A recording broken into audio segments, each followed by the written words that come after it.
নমস্কার বন্ধুরা, সীমাস কিচেন থেকে সবাইকে স্বাগত। আশা করি তোমরা সকলেই খুব ভালো আছো। আজকে আমি শেয়ার করব দারুণ ডিলিশিয়াস একটা রেসিপি। সেটা অবশ্য তোমরা থাম্বনেল দেখেই বুঝতে পারছো। সামনে জামাই ষষ্ঠী, সেই উপলক্ষে আমি এই পাবদা মাছের ঝাল রেসিপিটি শেয়ার করব। তোমরা নাম শুনে ভাবছো পাবদা মাছের ঝাল সবাই খেয়েছো, কিন্তু বন্ধুরা আমার এই রেসিপিটি একটু অন্যভাবে তৈরি করেছি। আমাদের তো ভীষণই ভালো লাগে, সেই জন্যই আমি শেয়ার করছি। আশা করি তোমাদেরও খুব ভালো লাগবে। তাহলে চলো বন্ধুরা, ভিডিওটি স্কিপ না করে দেখতে থাকো। পাবদা মাছের ঝাল। আমি 4টে পাবদা মাছ খুব ভালো করে ধুয়ে পরিষ্কার করে নিয়েছি।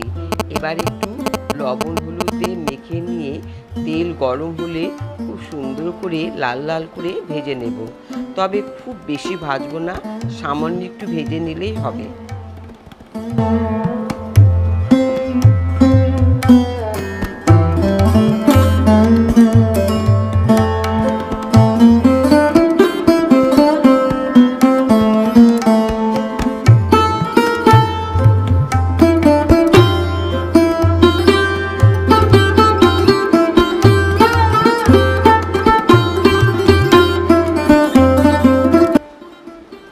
মাছগুলো ভাজা সব হয়ে গেছে।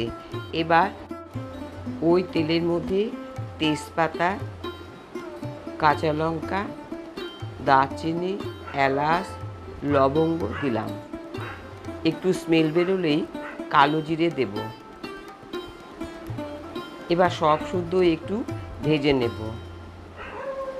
এই কালো জিরের গন্ধটা খুব সুন্দর, আমার তো ভীষণই ভালো লাগে। এই রেসিপির জন্য আমি সাদা সর্ষে, হলুদ সর্ষে আর সাদা তিলের একটা পেস্ট বানিয়ে নিয়েছি, আর 3-4 চামচ মতো টক দই খুব সুন্দর করে ফেটিয়ে নিয়েছি। এবার সেই পেস্টটা দিলাম, দিয়ে খুব ভালো করে একটু নেড়েচেড়ে নেব। তারপরে ফেটানো টক দইটা দিলাম। 1 চা চামচ মতো লবণ দিলাম, হলুদ, চিনি, আর দিলাম সুন্দর কালারের জন্য কাশ্মীরি রেড চিলি। এবার খুব ভালো করে কষে নেব, তবে অবশ্য খুব বেশি কষানোর দরকার নেই। এবার দইয়ের বাটিটা ধুয়ে একটু জল দিলাম, দিয়ে সামান্য একটু কষিয়ে নেব। যেহেতু সর্ষে আছে সেই জন্য খুব বেশি ভাজার দরকার নেই, বেশি ভাজলেই সর্ষে কিন্তু তেতো হয়ে যাবে। সেই জন্য একটু নেড়ে চেড়ে আমি গরম জল ঢেলে দেব।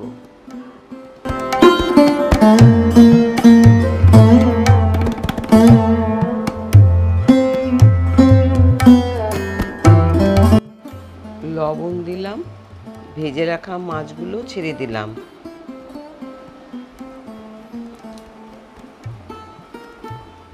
এবার একটু নেড়ে চেড়ে ঢাকনা দিয়ে আধা ঘন্টার জন্য ঢেকে রেখে দিলাম।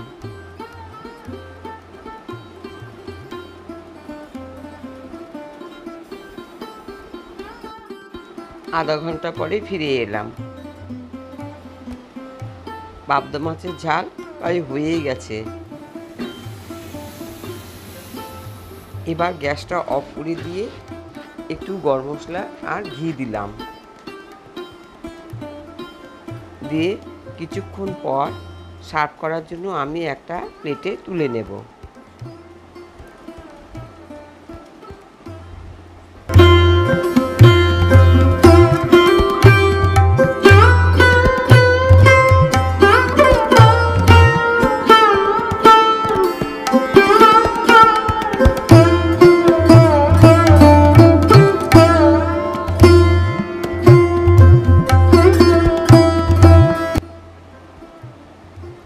পাবদা মাছের ঝাল একদম রেডি। দেখুন বন্ধুরা কতটা ডিলিশিয়াস হয়েছে, আর দেখতে যেমন সুন্দর হয়েছে খেতেও কিন্তু অসাধারণ। আমরা অলরেডি টেস্ট করে ফেলেছি। তাহলে বন্ধুরা, যদি এই রেসিপিটি আপনাদের ভালো লাগে তাহলে প্লিজ বেল বাটন অন করে দিয়ে আমার চ্যানেলটি সাবস্ক্রাইব করে দিয়ে পাশে থেকো।